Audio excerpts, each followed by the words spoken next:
un sentiment de joie, un sentiment de reconnaissance qui m'anime, parce que effectivement c'est une ville qui m'a vu naître, qui m'a vu grandir, qui m'a vu étudier. Je suis parti effectivement pour des raisons d'études au niveau de Kinshasa. Je suis avocat, comme vous le savez.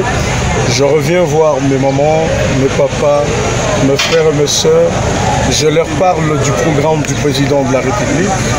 Je leur démontre la vision que nous avons pour le Kasaï central. Ils ont cru à ce programme. Ils n'ont pas tenu compte de mon âge. Ils n'ont pas tenu compte du fait que je n'étais pas une notabilité sur laquelle on devrait porter tous les regards. Mais ils ont cru en cette jeunesse. Et moi, je pense qu'il fallait leur renvoyer l'ascenseur. Et premièrement, je ne pouvais pas aller à l'hémicycle, à l'Assemblée nationale, sans d'abord passer, remercier cette population qui m'a fait confiance. Et c'est du donc c'est ça, je suis venu pour leur dire d'abord merci. Je vais partir et puis on aura vraiment tout le temps de voir comment scruter le problème qui ronge notre province, qui est déchiré par du ravin partout, sans qu'on sente la puissance du pouvoir public. Et donc, il faut effectivement des parlementaires qui peuvent porter haut le problème, le mot de cette province, pour essayer de redorer cette image ternie de la province, pour que la province retrouve ses lettres de noblesse.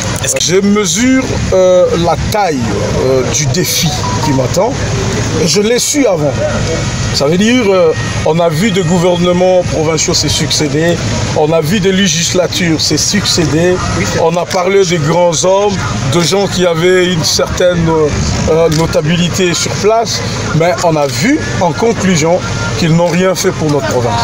Et donc nous, on se targue, on se dit, eh ben, nous sommes jeunes certes, mais nous allons y arriver. Et pour y arriver, il n'y a pas de magie. D'abord, nous avons Dieu avec nous. Et deuxièmement, nous avons cette population qui a cru en nous. Et nous pensons que nous porterons le cause de cette province.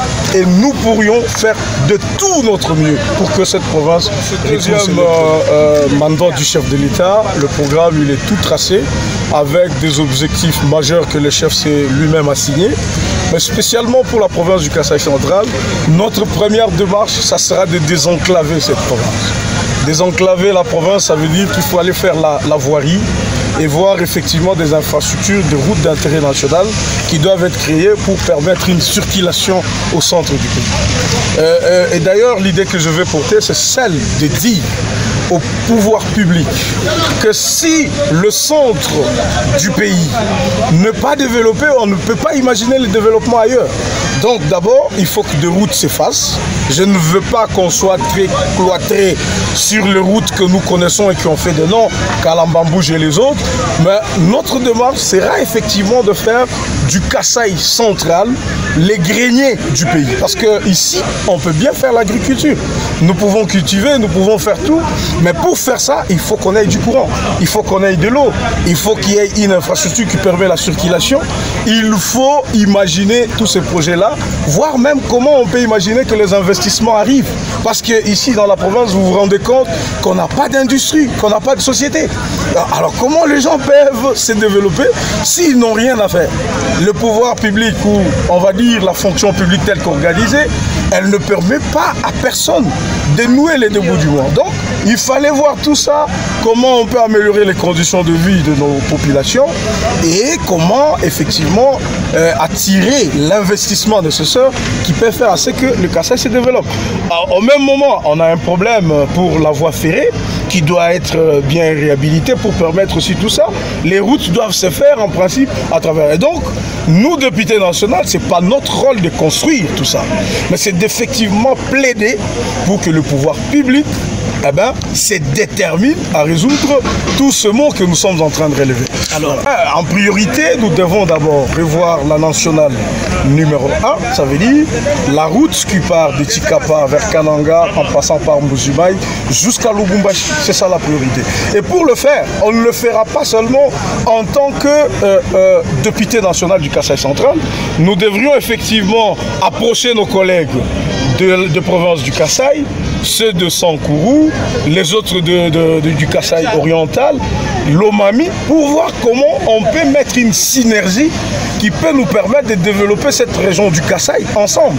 Parce que si on porte un projet seulement pour le Kasaï central, les pouvoirs publics peuvent nous trouver partisans. Mais si le projet est globalisant, en commençant par le Kasaï central, ça peut nous permettre effectivement d'attirer de grandes choses. Donc moi je pense l'erreur que nos prédécesseurs ont commis, c'était de parler seulement du Kasaï central sans démontrer l'intérêt que les autres provinces qui entourent aussi le Kasaï central pouvaient bénéficier. Et donc dans cette démarche, je pense, de mes premières semaines, la démarche sera effectivement d'approcher tous les élus nationaux de province du Kasaï pour que cette synergie se crée tous au-dessus et qu'on voit comment on peut voir le chef du gouvernement, comment on peut voir le président de la République pour parler du Kasaï. Voilà, merci.